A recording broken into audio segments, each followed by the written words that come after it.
Hello there, kia ora. I hope everyone is having a fantastic Sunday.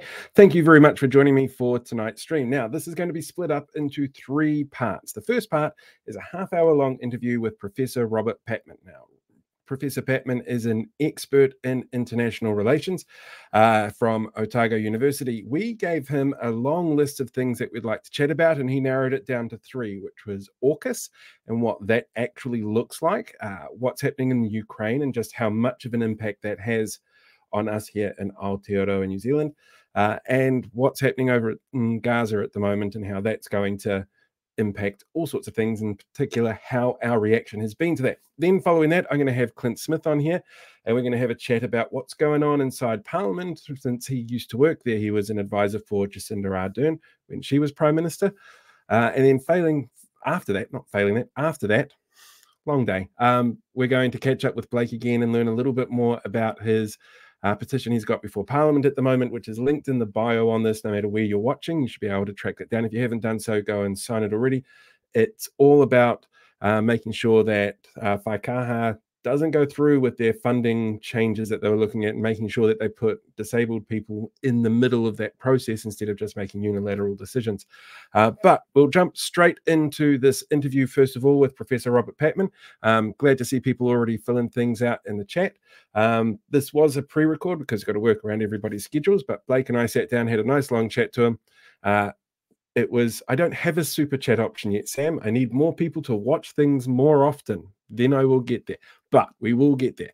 But yeah, here's the interview with Professor Patman. So enjoy. Brilliant. Right. Joining me in the studio at the moment, I've got Blake Forbes and Professor Robert Patman. It's random question for you, Professor. I realise Otago University is going through a name change at the moment. So is it still from Otago University, or is it a new name? Yes, it's Otago University, but it's going through a branding exercise. It's changed some of its traditional symbols and updated them. So yeah, I mean, I think it's quite a significant change for the university, but it seems to be going quite well. So I'm institutions do these things. They do. They absolutely do. You are a internationally renowned expert on international relationships and how the world works, really. So it's a great honour to have you here. Blake's really hard to get you on as well. So thank you very much for this, Blake. Very much appreciated. Yeah.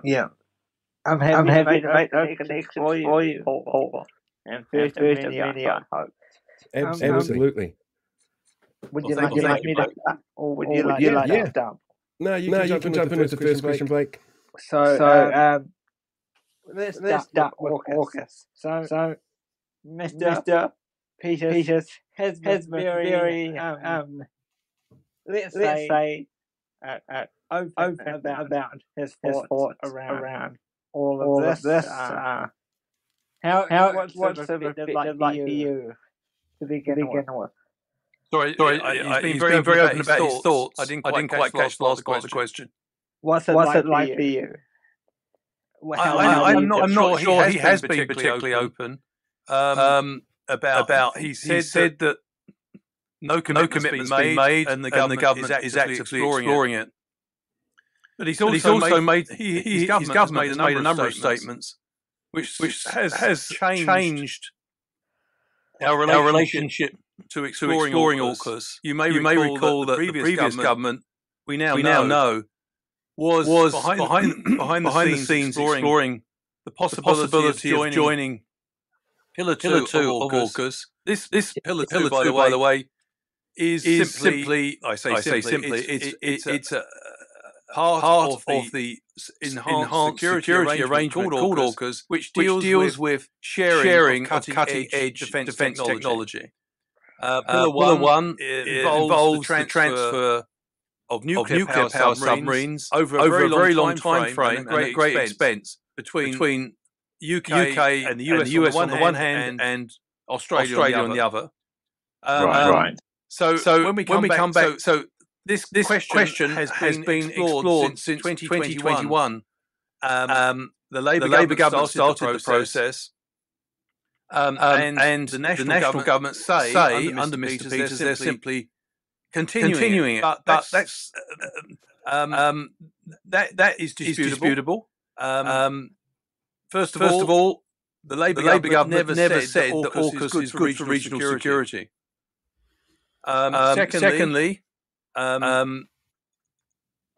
this government has linked possible membership of AUKUS to Pillar 2 of AUKUS with what they call ever closer relations with the United States. In other words, it's been a central goal of this government to achieve closer alignment with traditional allies.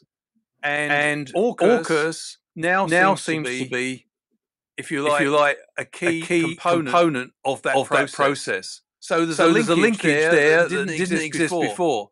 So it's not quite the hands-off investigation that I think Labour, and it's fair to say there were divisions within the Labour government. Andrew Little seemed to be much keener on Pillar 2 than, say, Nanaia Mahuta, the Foreign Minister, who was distinctly cool about the idea of joining Pillar 2. So how open has the government been? Well, it's been open that there's been no commitment yet, which is welcome. But on the other hand, they've also been quite forward-leaning without actually acknowledging they are forward-leaning about it. So I think it's a qualified openness, if you see what I mean.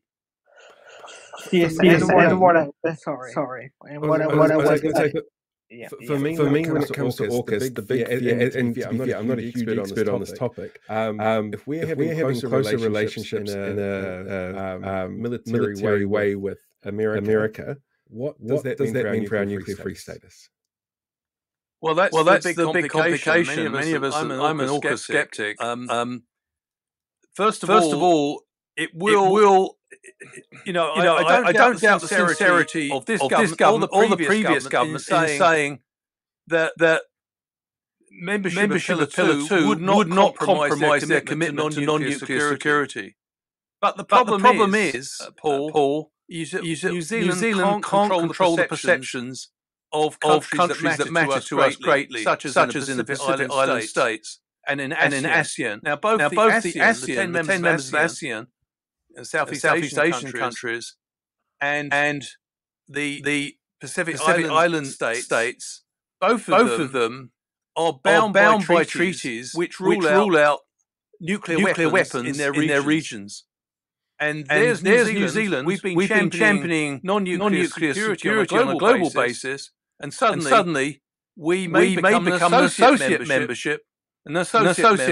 of an enhanced security arrangement which transfers nuclear power submarines to Australia.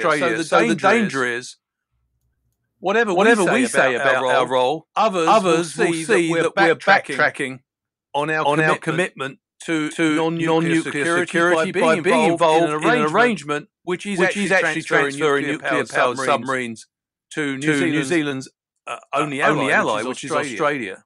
So that's a significant development. The other thing I'd like to add, Paul, at the moment, one thing that puzzles me is that this has been. We now know that both Labour and National have been seeking to find out what Pillar 2 involves for about 3 years. And that haven't covered yet what's involved is slightly troubling. The other thing here is actually whether AUKUS is a good fit for New Zealand. I'm talking about Pillar 2. It does not depend on the discussions between the national government and other members of AUKUS. At the moment, everybody's waiting with bated breath to discover what Pillar 2 consists of. But actually, we can make up our minds about whether Pillar 2 would be a good fit for us, irrespective of what we discover it consists of. Why? Because strategy is about ends, not means. So at the moment, we're fixating on the means. But in fact, we know what the ends are. In September 2021, when AUKUS was formed, we were told that it was three English-speaking countries to come together to try to bolster what was called the International Rules-Based Order in the Indo-Pacific. And although it wasn't made explicit, it was quite clear the biggest threat to that rules-based order was seen as the Chinese. So this is a security pact designed to deter China. So when we talk about Pillar 2, we must take into account whatever they discover in Pillar 2, our government, that will have to be reconciled with the fact that those capabilities will be used to contain or deter China. Who is our biggest trading partner? China is our biggest trading partner, yes. So at the moment, a poll yesterday, and 52% of Kiwis polled, it was a one news poll, said that they were 52% polled said they were comfortable with New Zealand joining Pillar 2, at least in principle. But A, we don't know what Pillar 2 consists of, and B, that's not really the crucial question. The crucial question should be, are you comfortable with joining Pillar 2, given those capabilities will be used to deter China or contain China? So, as a great strategist, Russian strategist once said, that was Karl von Clausewitz, it's got to be good strategy is all about relating means to ends. And we've got to keep our eye on the ends of AUKUS, on the objectives of AUKUS, what's it designed to do. And that's where we should make up our mind.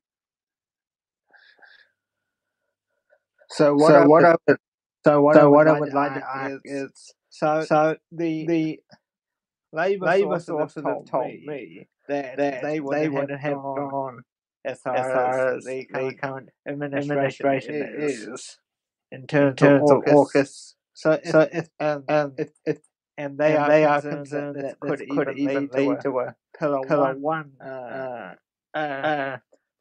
thing eventually. So how concerned are you that might be turned out to be true? I think this distinction between Pillar 1 and Pillar 2, as we've already sort of touched on in response to Paul's question, it exists, but I'm not sure how outside parties will interpret it.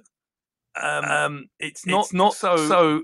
I mean, let's be quite clear. Pillar 1 and Pillar 2 are united by the goal of deterring China.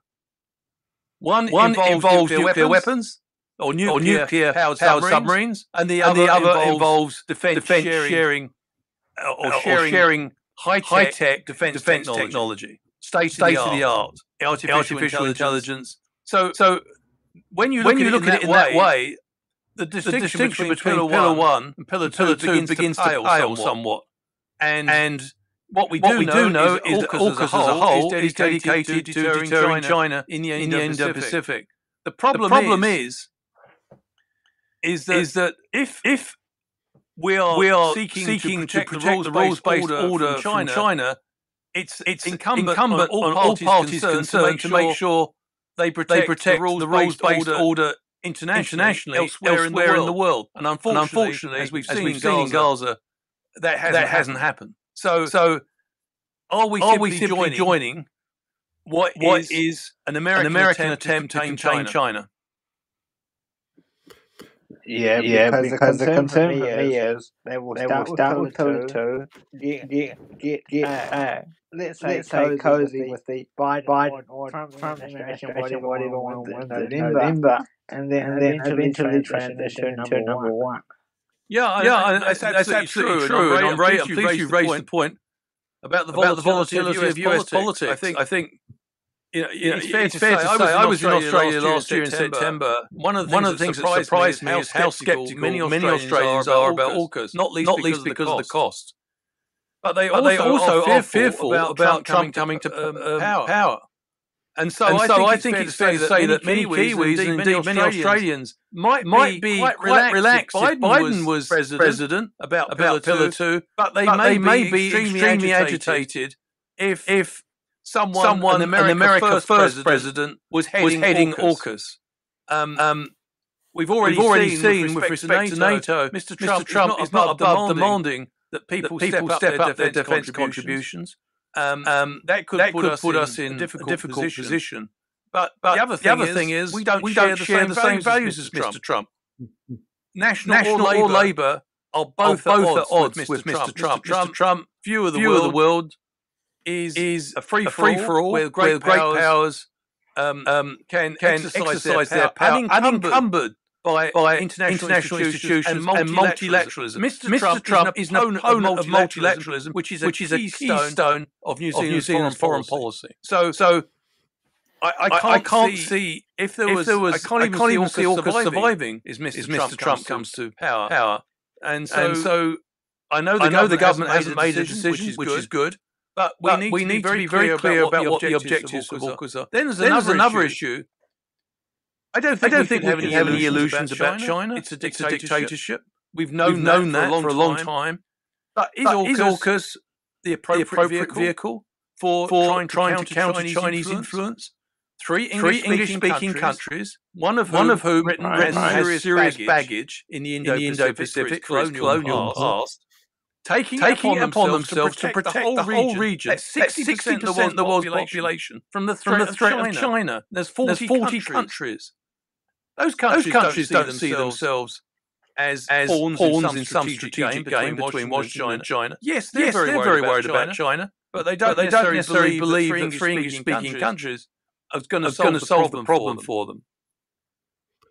In terms of unilateral sort of work that our government does with America and England, I'm guessing Ukraine is probably on that list as well. Our sort of addition to their fight against what's happening from Russia. How do you see that changing under this current government? Is that stance likely to change, or is that likely to be effective if Trump gets in?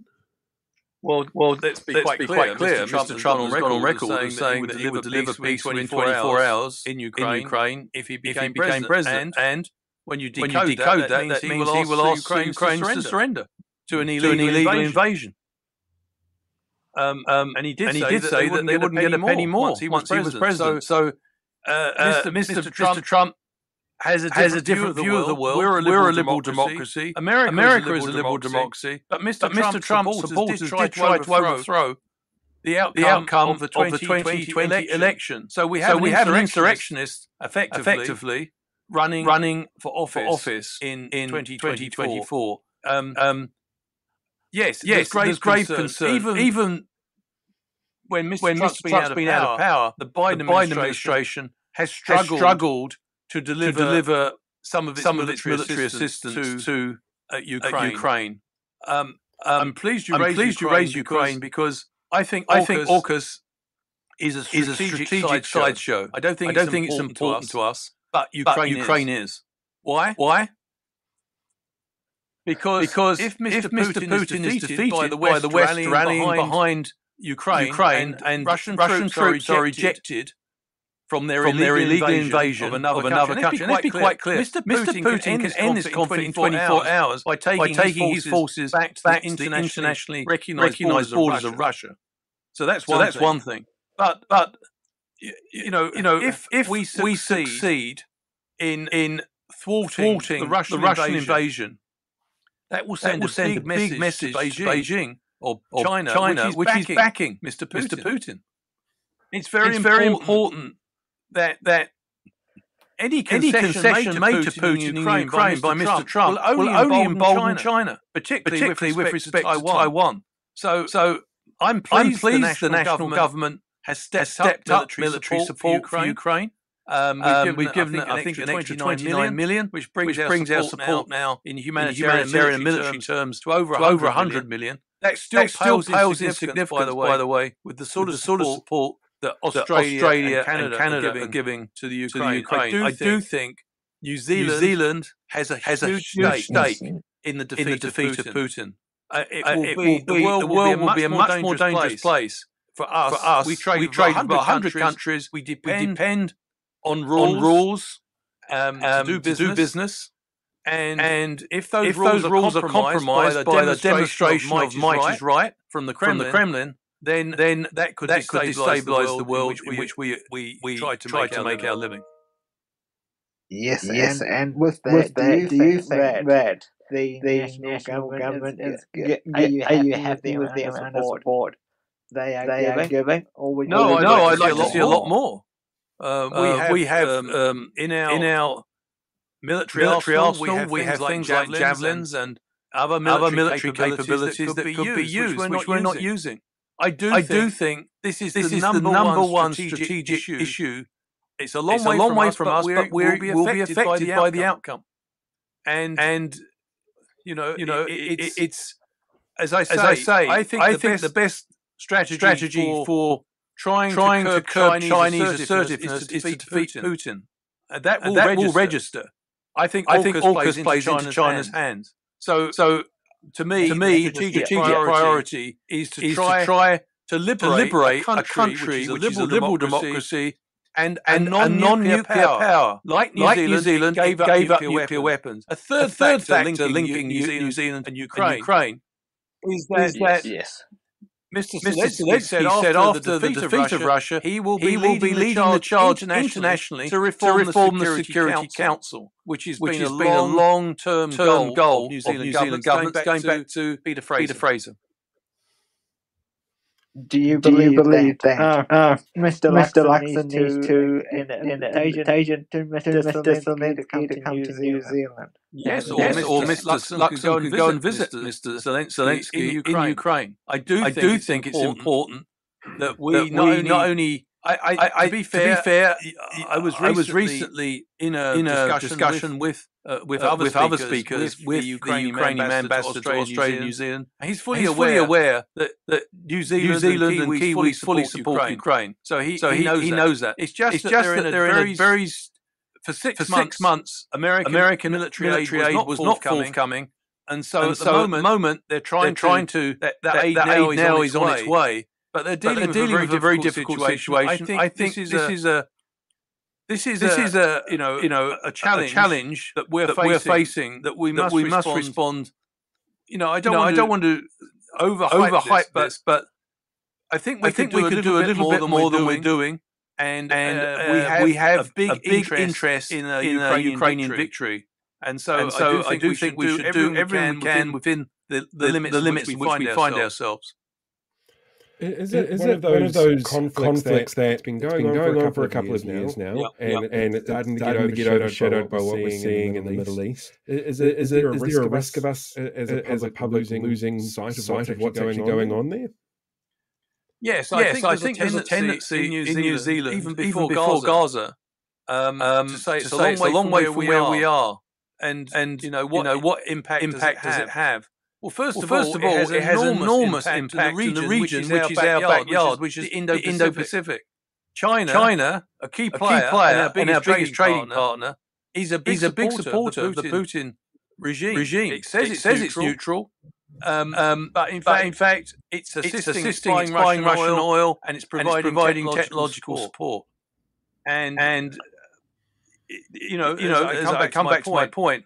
If we want to see China less assertive, we need to make sure that Mr. Putin's illegal invasion of another country. This is basically a land grab, and it's got to be stopped. For middle powers and small powers, which don't have the muscle to throw their weight about internationally. Rules matter. Rules are there for the weak, not the strong. We must make sure those rules are protected. One way of protecting international rules is to defeat Putin, who is seeking to break them. And by the way, if he succeeds in annexing Ukraine, there's no guarantee his expansionism will stop there.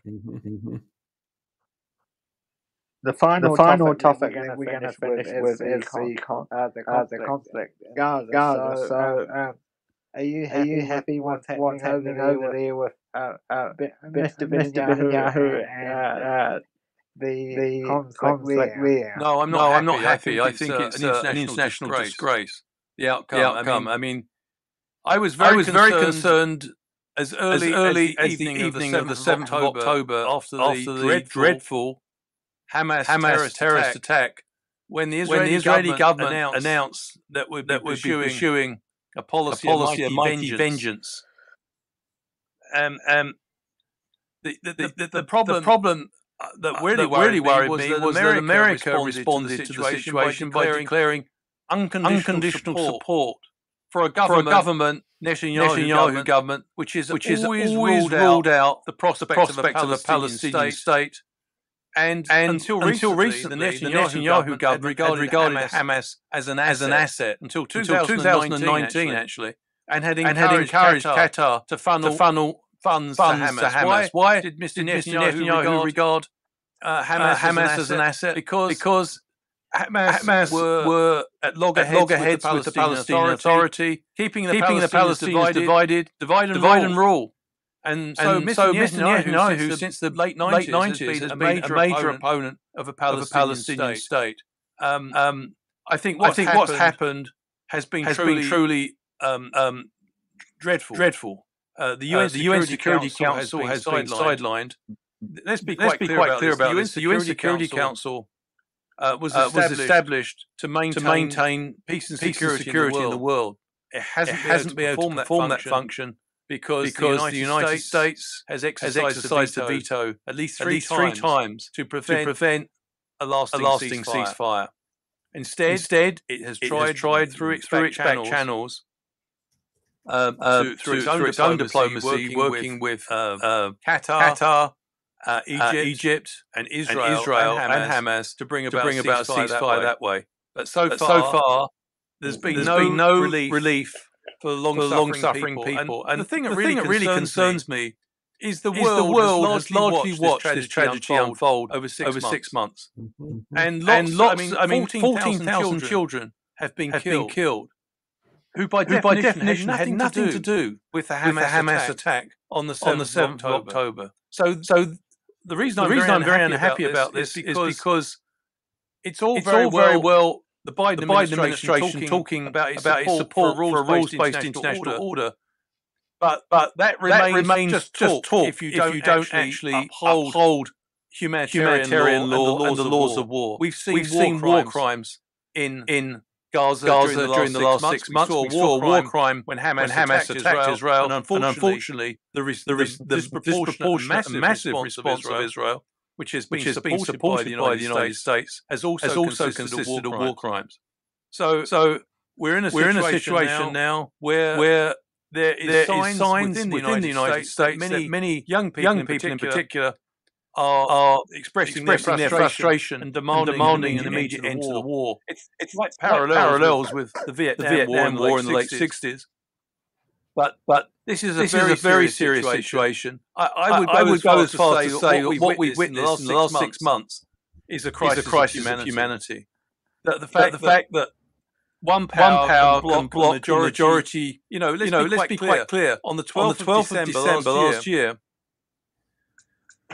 excuse me, 160 countries in the UN General Assembly, including New Zealand, had voted for an immediate humanitarian ceasefire. But just a few days earlier, the US had vetoed such a proposal in the UN Security Council. The problem is that the UN General Assembly, its resolutions are non-binding, whereas the resolutions of the Security Council are binding. But I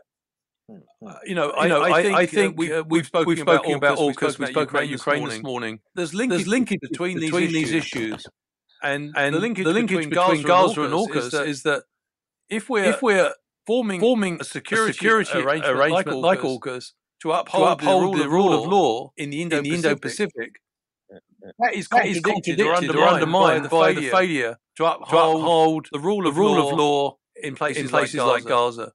And let's be quite clear. Israel, the IDF. I haven't heard the Israeli government apologise at any time for the civilian casualties. They talk about unfortunate collateral damage. I haven't heard anything that indicates there's going to be a real effort to protect civilians in this situation. And you know what? This is not good strategy. 6 months down the track, is Israel more secure after pulverizing Gaza, destroying 50% of residential buildings, leaving only one hospital intact at Rafah, and we're now led to believe there's going to be an attack on Rafah shortly. 1 million people displaced from their homes. Is this and close to 34,000 according to the UN, Palestinians have died. Just imagine how you would feel if you were Palestinian, and many Palestinians intensely dislike Hamas. And many Palestinians just imagine how you would feel if a member of your family was killed in Mr. Netanyahu's response to the Hamas attack. When that member of the family had nothing to do with Hamas, they were killed. That would simply, if you like, set the scene for a further cycle of tit-for-tat violence in the future. And that's unfortunately, I said on the 9th of October, 2 days after the event, in the local newspaper here, the ODT, there is no military solution available. It's a political problem. And the problem is this. This is what's got to be addressed. The Palestinians' desire and aspiration for a state have to be reconciled with Israel's desire for greater security. And that's the political challenge. But you can't solve that challenge by simply using military power to crush those who resist you. And that is something we have to face up to. How do you rate New Zealand's response to what's happening over there? Mixed. Diplomatically, we've done some good things on the 27th of October. Without any fanfare, we became the only member of the Five Eyes to vote for an immediate humanitarian truce. So it was only Ireland and New Zealand amongst the so-called Western countries that actually took that step. And then we co-sponsored the resolution in the General Assembly on the 12th of December. But we haven't been very vocal. I'm disappointed that the outgoing Prime Minister Chris Hipkins and the incoming Prime Minister Chris Luxon didn't get together and issue a joint statement. After all, we're told we've got a bipartisan foreign policy. They could have made New Zealand's position absolutely crystal clear. And I'm pleased that Mr. Peters is now talking much more firmly. He made a good speech in February. In the General Assembly, I think it was in February. It was quite recent anyway. About the situation in Gaza. I think it was March actually. And it was a hard-hitting speech. He said the situation in Gaza, there must be an immediate ceasefire, lasting ceasefire. And he also indicated that the Israeli military campaign would not generate greater security for their country. He also spoke about an issue which is very deep. It doesn't get much coverage in the Western world, but is important. Which is the Israeli legal occupation of Palestinian lands. And he said that is a recipe for continuing insecurity, and he called for it to stop. And I think it was a good hard-hitting speech, but it came 5 months into the conflict rather than at the beginning. And I think that come back to your question. I think our performance has been mixed. I think many other countries expected New Zealand, having demonstrated courage over non-nuclear security in the mid-80s, and having demonstrated courage in opposing the US invasion, illegally US invasion of Iraq. Ellen Clark said no. Yes. I think they expected us to speak up forcefully, calling, adding our voice much more forcefully, calling for a ceasefire. I think we've had your time like absolutely run out, and I am absolutely enthralled by this. We have to let you get back to teaching and doing all the other stuff that professors do these days. Thank you very much for joining us. Very much appreciate it. So much. Like, it's brilliant. Being back at university. I have actually been taking notes while we've been going as well. So just like being back at university. So thank you very much for your time, Professor. You're very welcome. No, thank you guys for hosting me. I appreciate it. Right, and that was Professor Robert Patman, who I want to thank again for coming and joining Blake and I. You can actually find the full copy of that interview on Blake's YouTube page at the moment. It's just put it up there so you can hunt it down. Next up, I've got Clint Smith, who's waiting very patiently in the waiting room. Thank you very much, Clint, for holding out for that. How is your evening going? It's going well, Paul. It's going well, Paul. Thank you for having me. I hope I'm not too echoey in this room. I'm in a very bare room that we haven't painted at the moment. So hopefully I can't hear any echo, so that's a good sign. Very good sign. You've been in the thrust and mix of Parliament at, I'm guessing, the best and worst of times. How do you think things are going at the moment over there? I try to be numbers driven about these things. Like my emotion is always going to be I'm a left-wing guy, I'm a Labour Green former staffer. So for me, I always want to you got to try and look at the numbers beyond that. And I think when you look at the numbers, this government is polling low for new government. They haven't had that usual wave that people get when they get the change they wanted, because these guys have got a lot of things voters weren't expecting more priorities. And so those polls this week showing that that the government could lose in the election will be a big wake up. Maybe not a wake up call. Should be a wake up call to them. Last week we saw 2 ministers stripped of their portfolios. For me, I'm sitting there looking at the timing of when they would have known about the polls and when this happened, and it feels like there could be a correlation of, we need to be seen to be doing something, and this is something that we can do. I'm kind of curious, though, in your time that you were there, did you have much dealing with problematic MPs where those kind of decisions had to be made about what to do with them going forward? And it tended to be to everyone. It tended to be a little bit of a pay grade, but definitely we saw that up close with leaders dealing underperforming ministers and opposition spokespeople. I think there's kind of a bit of a tradition when you look back at Jacinda sacking Ardern and John P sacking Richard Worth. That you're a little bit vulnerable if you're a junior minister in a new government, because if you slip up, it's an opportunity for Prime Minister to show themselves as Prime Ministerial and what's the French saying? To encourage the others, you can find yourself sacrifice.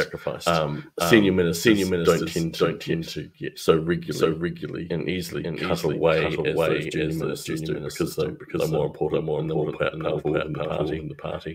Whereas it's reasonably easy to replace a junior minister or demote them. This has happened in this case. In terms of numbers, since that's an area that you like to focus on, where would you have expected to see this new government in terms of polling at this point in time? I think you would expect a new government coming in to bounce up maybe 5% from what they got at the election. So you would, if you were a national strategist, you would hope seeing national polling at least the low 40s point with both their partners comfortably above 5%. As the mirror of that, you Labour into the low 20s and grumbling about the leadership quite strong. That's the kind of scenario you saw, say after 2020, when Labour was polling so strongly, or after 2011 or 2008 when National came in and they rose in the polls for quite some time as the opposition shrank away and was had trouble showing people that it was a viable alternative. What do you think has hurt more than in this government? Hurt their numbers more? Is it coalition partners? Is it how they're handling everything? Is it the rush to do everything so quickly? Is there one thing, or is it just everything adding up? I think it's a confluence of factors. Luxon's never been hugely popular. He was sort of polling 6% as the Prime Minister, which is just about the lowest opposition leader to win the Prime Ministership. So he was never highly favoured. and the agenda of national was strongly favoured. They talked about a lot of popular stuff, but they won by outcompeting a government that was sort of tired, exhausted on its last legs, sort of run out of its vision following the COVID and then the cost of living crisis. So they've come to office. They managed to pull together this coalition, which does have some contradictions within it. While both Seymour and appeal to a populist kind of reactionaryism, they do it from quite opposite solutions. Peter's obviously more nationalistic, going back, the vision of the 50s was more libertarian, and Luxon with his sort of CEO style is content to let ministers run their own portfolios stuff up to a degree, and that means that these guys basically taking it carte blanche, doing saying what they want. So there's a sense of disorganization, and then of course they've done some really popular things. The smoking stuff right at the start. Nobody expected the landlord tax, prioritising landlord tax above and beyond all else. The coming return to prescription fees, cuts to disability benefits, all these things. People didn't think they were signing up to, and a more skilled national leader, John Key, would have finessed that stuff better, and would have realised he has to balance those things with progressive policy and less a more caring as well. That Luxon government just haven't bothered with. They really just said, well, we're government now, whatever we want, and the public aren't enjoying that. I saw some comment recently on the news that they missed the kindness. There was no kindness government. I thought that was quite interesting. It's quite telling, because I mean that was something that was sort of the cornerstone of Jacinda Ardern's appeal to the public, was that kindness element. Chippy I've only ever met a couple of times, but I don't think he didn't come across as unkind. It just wasn't as part of the brand as we saw with Jacinda. With this government, it does feel like a steamroller kind of thing, and it's a hard thing for some people to deal with. Actually, I saw some of your numbers that you ran today, for example, on this government's announcement around local water done well for the Auckland release. Is that kind, because it's a bit of a bait and switch, there was the whole 25-26% water rates increase that was there because of what the National Party did. And then they're dropping it down to, it's only going to be 7%, but it would have been 2% under the Labour plan that was in place. Is that kind of bait and switch with numbers something that you're seeing quite a bit come through? Is that something specific with this government, or is that something every government does?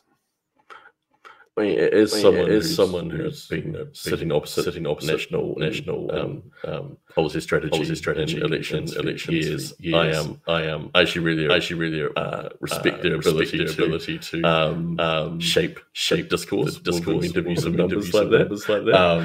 Something that the left has never been as able to do, and so they'll go on the radio and say, yeah, three waters failed. You were going to get 5% water charge increase. Now it's going to be 7%. And people, that's not actually what happened. It was actually them repealing that was going to impact a huge increase. So they are skilled at manipulating the truth that way. But they'd only go so far. When you get on the bus, it costs twice as much as it used to, because they've the half price fares. When you go on prescription, and now it costs you $5, maybe $10 when it has been free for a year. When your water charges do go up. It doesn't matter to a degree how much you pay that's in your pocket, happy about it. And who are you going to blame? Guys who said they were going to fix the cost and haven't. Have you come across many people with buyer's remorse? Yeah, I was up for my mum's 70th birthday. Actually, talking to the family. I've got some family members who lean more to a national direction, and that they're in Auckland engineering world and that, and they're actually all sitting there. They've had projects cancelled, suspended, just out of the blue, as with three waters, the government came in, and they cancelled, put everything on ice, and now there's not a lot of construction workers and firms and all these really high businesses. They're call it the Great Call. They're all sitting there saying all our government-driven work is frozen, and that's generating some questions on their part, choices they made.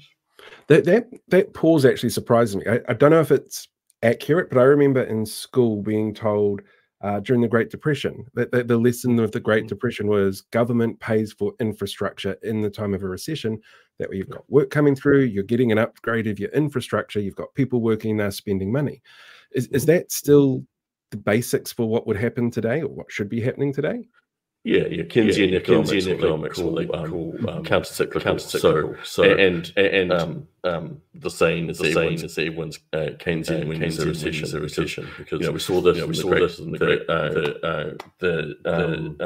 GFC. We saw it during COVID. Governments around the world react to slowdowns by saying, okay.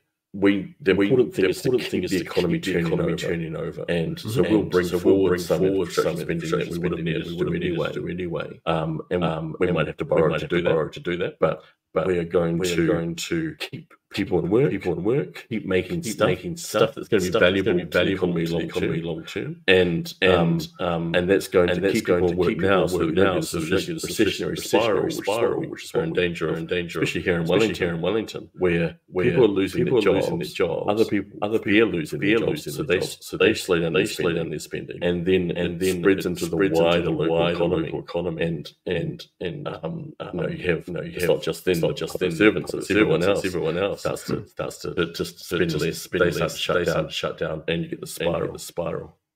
Well, I suppose they're up to almost 4,000 layoffs now, or 4,000 positions that are gone.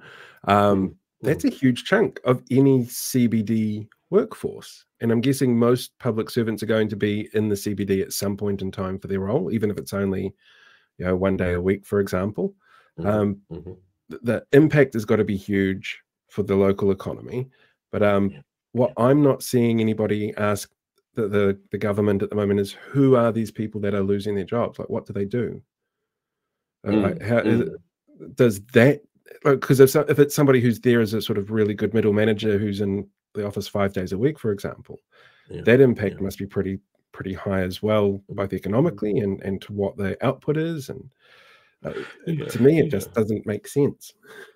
They're doing we were told to go line by line and stop doing the dumb stuff, and it's a compelling proposition. And a lot of voters said, "Yep, well, that makes sense." And then instead, what they did is they told every agency to cut 5%. Doesn't matter what the agency is doing. Doesn't matter how valuable it is. They've been told to cut this money.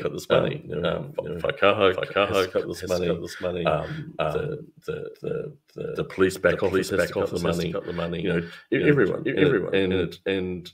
and to compound that bad approach, then they've done it hiring freezes. So rather than actually saying, okay, what's our most valuable stuff?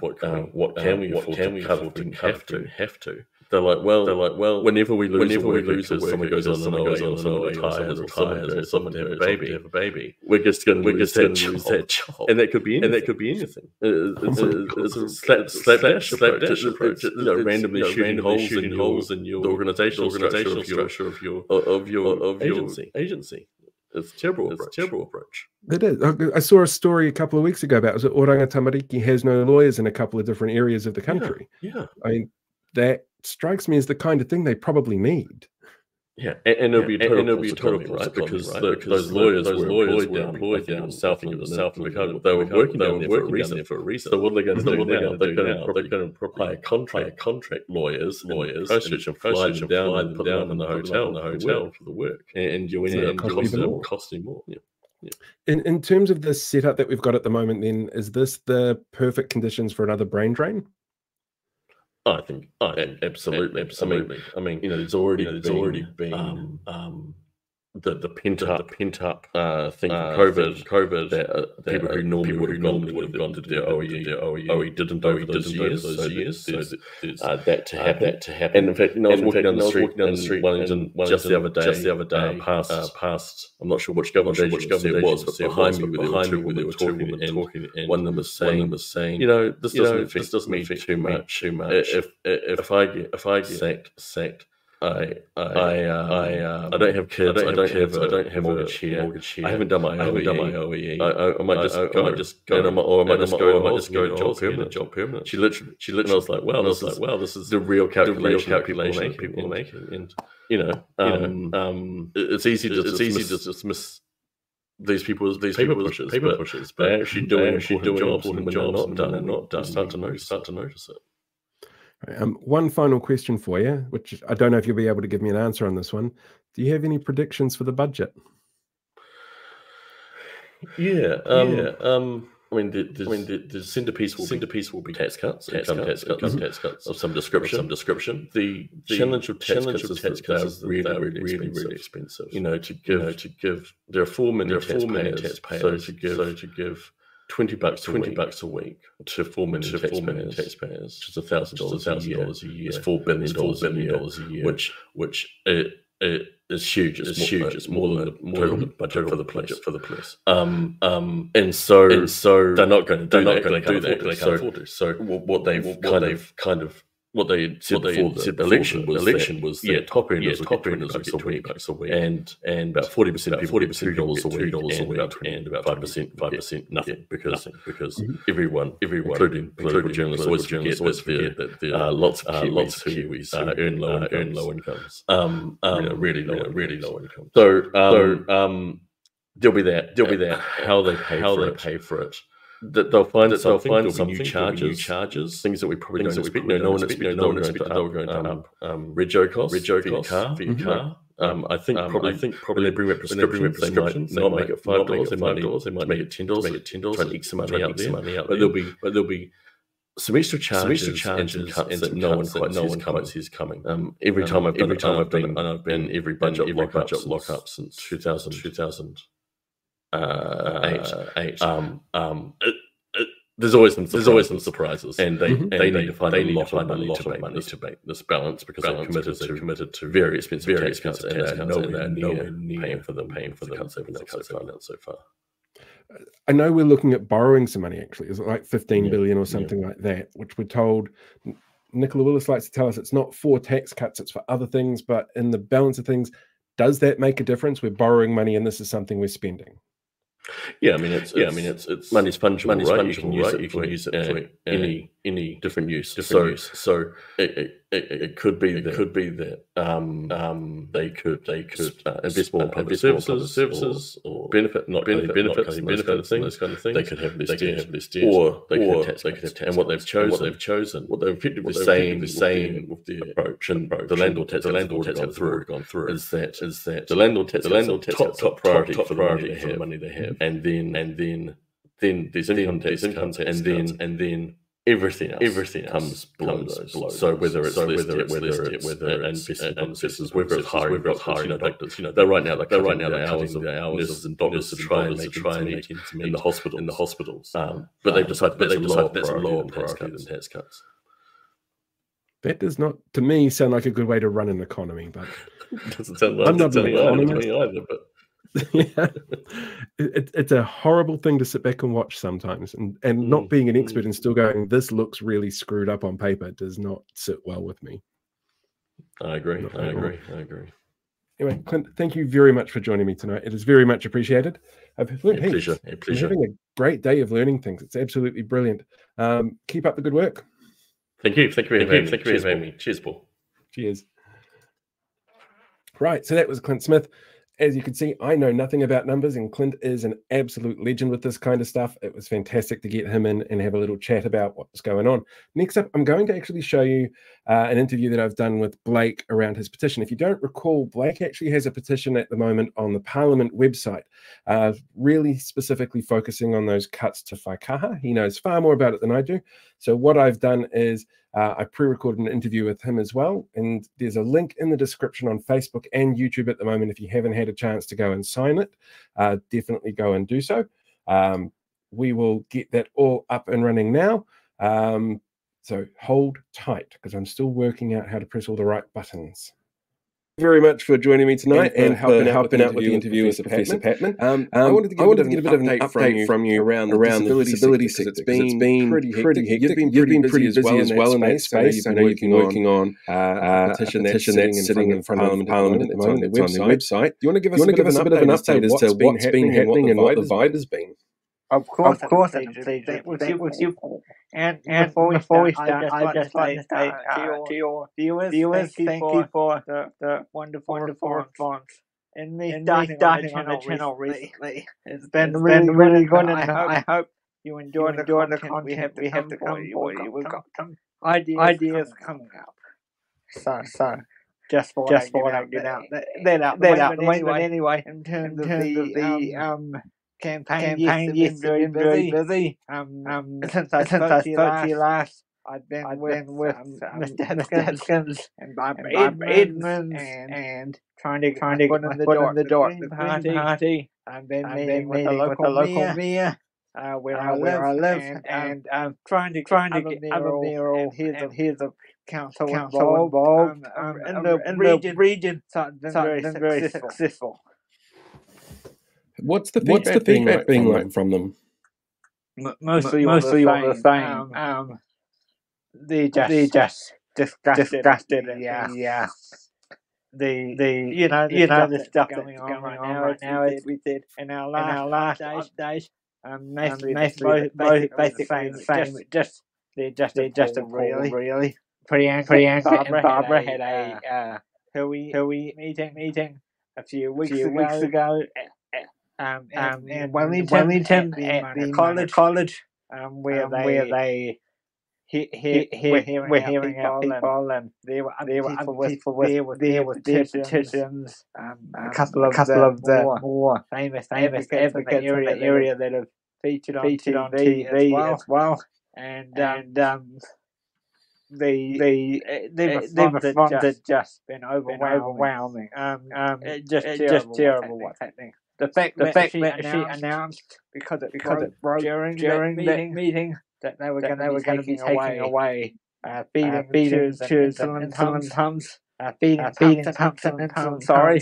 That was just heartbreaking because that literally broke as the meeting was going on.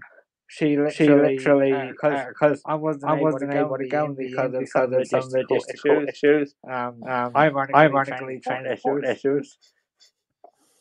Because they're not available weekend. But anyway, another story for another time. But that literally broke as they were having the meeting. So we had. So what had happened was you had to be closely, but I always do. So that's how I worked it out. She had an advisor whisper in her ear during one of the conversations because they recorded the meeting. I to watch it, and it was streaming anyway. But I got a more recorded version, and she whispered in the ear, and it turned out what she'd been whispering because it just broken that they were stopping that. So yeah, not a great announcement make in the middle of your meeting about it. No. I'm guessing that the audience was not particularly impressed by that. No. This week it also hit the news from the newsroom that one of the reasons behind the communication lack thereof from the ministry about funding is because they wanted to stop people from rushing in and getting things that they might need for the funding cut off. Have you heard much about this yet? Not very much, but what I can say is from a personal comment, because I live with disability as my own everyday house. So what I can say is similar to what I did last time. What Minister Upton and the former minister don't tend to understand, and this is quite ironic, since a few of them have disabled people live themselves, is people need these iPads, or they need these massages, or they need these pedicures, and the part of the care they weren't taking advantage. So that's the real point we're trying to get across to the right moment. Or to the coalition government, rather, to be able to explain to them that not that we're taking advantage of those opportunities, or our dads, or grandmothers, or aunties, or whatever. That they need to either support us, or as part of our care.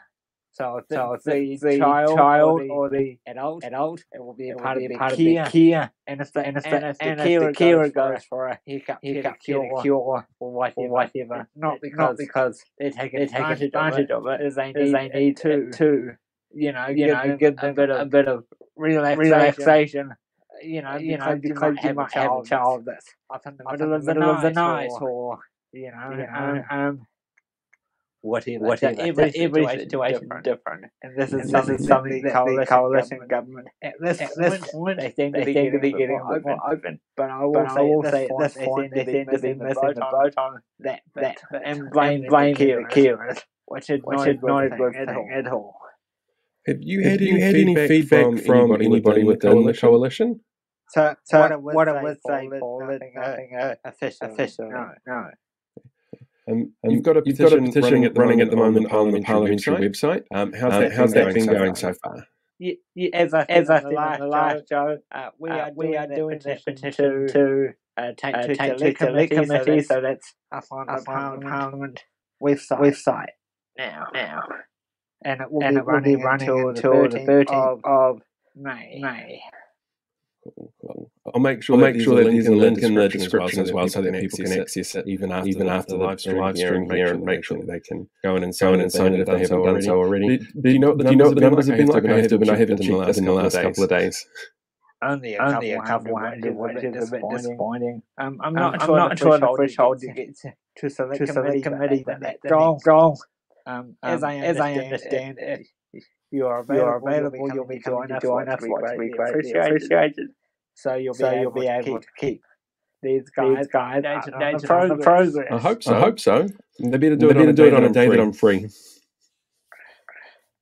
I hope so. Thank you very much for that, Blake. Great to hear an update, and hopefully we can get those numbers up a bit more on that petition. We'll get people to click on the link below and share it as well directly from the parliamentary website, which is really handy.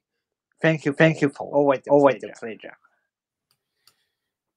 Right, and that was the interview with Blake. The link is in the description in the bio at the moment, and I've put in the chat as well the link to Blake's YouTube page. You can actually find the interview with Professor Robert Patman on there right now. I'm going to wrap it up here because it's a school night, and I'm sure lots of people out there have to worry about things like whether or not they've got more money on their bus cards now for transport tomorrow. Thanks, government. I want to thank everybody who's joined me tonight. Professor Robert Patman, having Clint Smith here was absolutely brilliant. And of course, Blake, who's helped me out organizing people to interview and joining me in there. It has been lots of fun and very informative this week. I'll be doing this again in maybe a month, but next month, the first weekend, is King's birthday. So might have something a little different lined up. Probably not an interview with any royalty, but we'll see what happens. It's still a month away. Again, thank you everybody for listening and watching and tuning in, and I hope you have a fantastic night. Ka kite anō, and I will catch you all next time.